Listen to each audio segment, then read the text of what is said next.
Gilas Pilipinas is now projected to become 2 times stronger pagbalik ni Kai Sotto. At ito ang nagiging malaking usapan sa international basketball circles.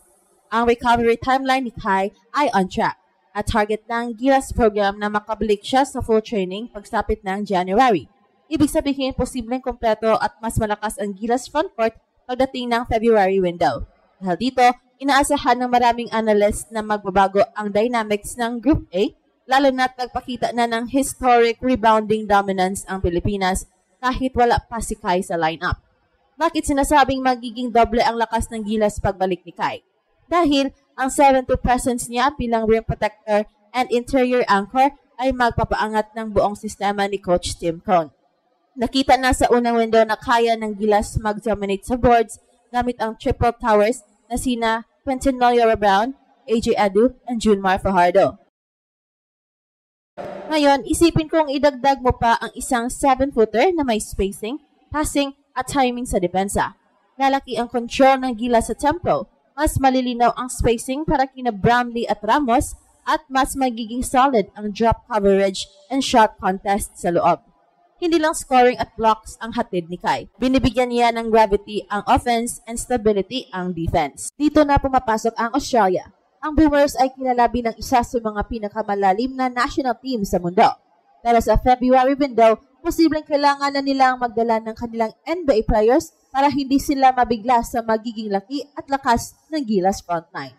Ang Australia ay may malawak na pool ng NBA talents tulad ni Josh Giddey, Dyson Daniels at iba pang Aussie pros.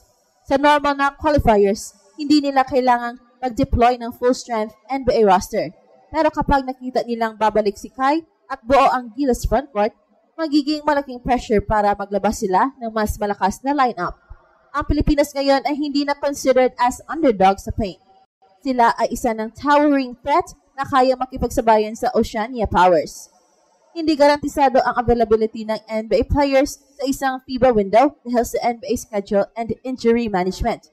Pero ang narrative ngayon ay simple. Kung malakas na ang Gilas kahit wala si Kai, paano pa pag kompleto na ang frontcourt?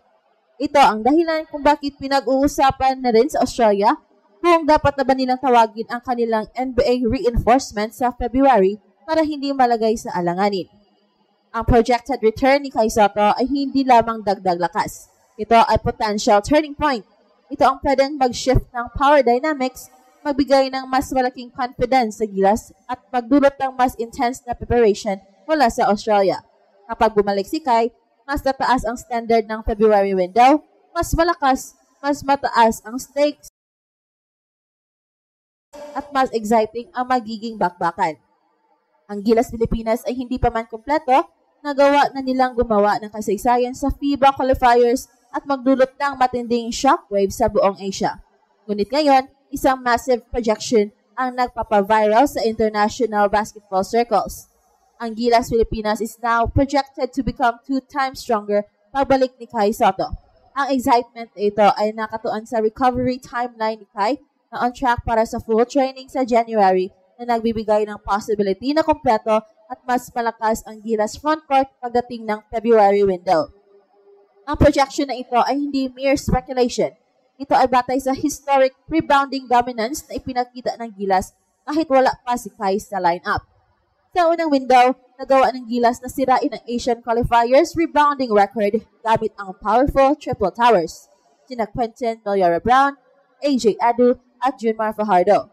Ngayon, isipin kung idagdag mo pa ang isang 7-footer na may world-class rim protection, elite spacing, and passing acumen na hatid ni Kai. Ang logic ay simple. The frontcourt na already dominant ay magiging virtually unstoppable. Bakit nga ba sinasabing magiging doble ang lakas ng Gilas? Dahil ang 7-2 presence ni Kai Sotto ay lalaki ang control ng Gilas sa tempo, magiging mas malinaw ang spacing para sa elite scorers tulad ni na Justin Brownlee at Dwight Ramos, at mas magiging solid ang drop coverage at shot contest sa loob. Hindi lang scoring at blocks ang hatid ni Kai. Binibigyan niya ng gravity ang offense and stability ang defense. Ang frontcourt na ito ay magiging ultimate towering threat. Dito na pumapasok ang Australia. Ang Boomers ay kilala bilang isa sa mga pinakamalalim na national team sa mundo. Gayunpaman, ang narrative ngayon ay nagbabago. Ang Pilipinas ay hindi na considered na underdog sa paint. Sila ay isang towering threat na kayang makipagsabayan sa Oceania Powers. Dahil sa projected return ni Kai, lumalabas ang pressure sa Australia na kailangan na nilang magdala ng kanilang NBA players versus Pilipinas sa February. Ang challenge ay malaki. Dahil sa normal qualifiers, hindi nila kailangang mag-deploy ng full-strength NBA roster. Subalit ang potential power shift na hatid ni Kai Sotto ay nagtutulak sa mga analyst na magtanong. Kaya ba nilang risk ang qualifiers nang hindi kompleto ang kanilang lineup? Ang threat ng fully loaded Gilas frontcourt ay nagpapatunay na ang February window ang magiging pinakamainit at pinaka-exciting na qualifiers sa Group A. Ang narrative ng Gilas Pilipinas ay tuluyang nagbago. Ang kanilang historic rebounding dominance na naitala kahit wala pa si Kai Sotto ay nagpapatunay na ang team ay meron ng sobrang lakas at depth. Ngunit ang projected return ni Kai na nakaschedule para sa full training sa January ang siyang magselyo sa kanilang status bilang isang elite frontcourt na may potential na maging 2 times stronger. Ang turning point na ito ang nagtatapos sa underdog narrative ng Pilipinas sa rehiyon. Ang impact ni Kai Sotto ay higit pa sa statistics. Ang kanyang 7-2 presence ay nagbibigay ng gravity sa offense and ang courage sa defense. Automatic na nagpapaangat sa system ni Coach Tim Cone. Ang synergy ng Triple Towers, Fajardo, Edo, and Milyara Brown kasama si Kai ay magiging unprecedented sa Group A na nagdudulot ng strategic crisis sa mga kalaban. Hindi na ito simpleng qualifiers laban sa Asia. Ito ay world stage caliber competition na sa loob ng regional bracket. Dahil sa imminent threat na ito, ang Australia kailangan na ang mga NBA players versus Pilipinas sa February. Ang Boomers ay kilala sa depth ng kanilang roster.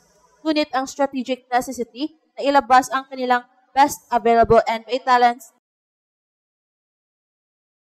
tulad ni Josh Giddey o Dyson Daniels ay nagpapakita kung gaano kaseryoso ang challenge na hatid ng Gilas. Ang February window ay hindi na lamang qualifiers. Ito ay isang ultimatum sa Australia na kailangan nilang i-deploy ang fullest possible strength para hindi sila mabigla sa laki at lakas ng fully loaded Gilas. Ang stakes ay mas mataas at ang pressure ay nasa Australia. Ang projected return ni Kai Sotto ay hindi lamang nagdagdag ng size sa Pilipinas. Nagdagdag ito ng anticipation at intensity sa buong qualifying group. Ito ang magiging ultimate test para sa Filipino basketball team. At ang performance sa February ang magiging litmus test kung handa na ba ang Gilas na i-assert ang kanilang dominance sa Oceania Powers at tuluyang salyuhan ang kanilang path patungo sa World Cup at Olympic dreams. Ang legacy ng sobrang lakas na ito ay sisimulan sa muling pagtapak ni Kai Sotto sa court.